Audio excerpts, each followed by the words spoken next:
আজকে আমরা বেরিয়ে পড়েছি বিশ্বকর্মা পুজো উপলক্ষে কাঁচরাপাড়া ওয়ার্কশপে। এখানে এসে দেখি চারিদিকে সুন্দর মেলা বসেছে, কত বেলুন, খেলনা, আইসক্রিম, ফুচকা।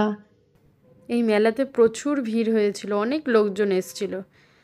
এই যে এখানে এই দাদুটা কি সুন্দর বেলুন ফোলাচ্ছে,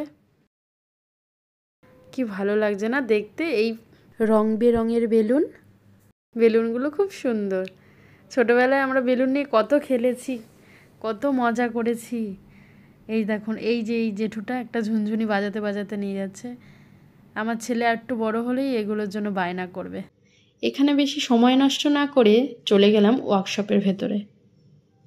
ও, তোমাদের তো বলাই হয়নি, আজ একা আসিনি আমরা, আমাদের সাথে এসেছে আমার ছোট্ট পাপান। ভেতরে এসে দেখলাম জায়গায় জায়গায় খুব সুন্দর করে সাজিয়ে পুজো হচ্ছে। ছেলে হওয়ার পর থেকে সেরকমভাবে কোথাও ঘুরতে বেরোনো হয় না, অনেক দিন বাদে সবাই একসাথে বেরিয়ে খুব ভালো লাগছে। আমার শ্বশুর বলল যে প্রথমে চলো ওই দিকটাই দেখে নিই, তা আমরা ওই দিকটাই হেঁটে হেঁটে যাচ্ছি। ওই দিকটায় পুজো হয়েছে, খুব ভালো লাগলো দেখে। শাশুড়ি মা যেতে পারলো না কারণ ওনার পায়ে খুব ব্যথা, তাই আমরাই বেরিয়ে পড়লাম। আমি অনেক বছর আগে এসেছিলাম ওয়ার্কশপে, অনেক বছর পর এসে খুব ভালো লাগছে। আমার ছেলের প্রথম বিশ্বকর্মা পুজো, ও তো এখন কিছুই বুঝতে পারছে না। পরে এই ভিডিওগুলো দেখাবো আর বলবো, দেখ তোকে নিয়ে প্রথম বিশ্বকর্মা পুজো দেখতে গিয়েছিলাম দাদুর সাথে।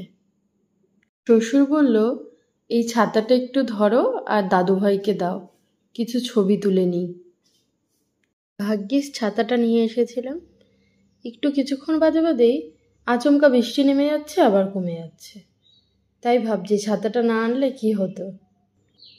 একটু দাদু আর মায়ের সাথে ছবি তুলে নিচ্ছে, বাবার সাথে একটু ট্রেনও চালিয়ে নিচ্ছে। আমার শ্বশুর কর্মজীবন এখানেই শুরু এবং এখানেই শেষ।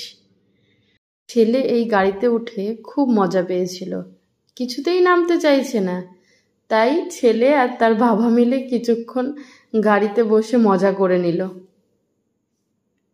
আমিও এই মুহূর্তটা ক্যামেরাবন্দি করে নিলাম, দেরি করলাম না।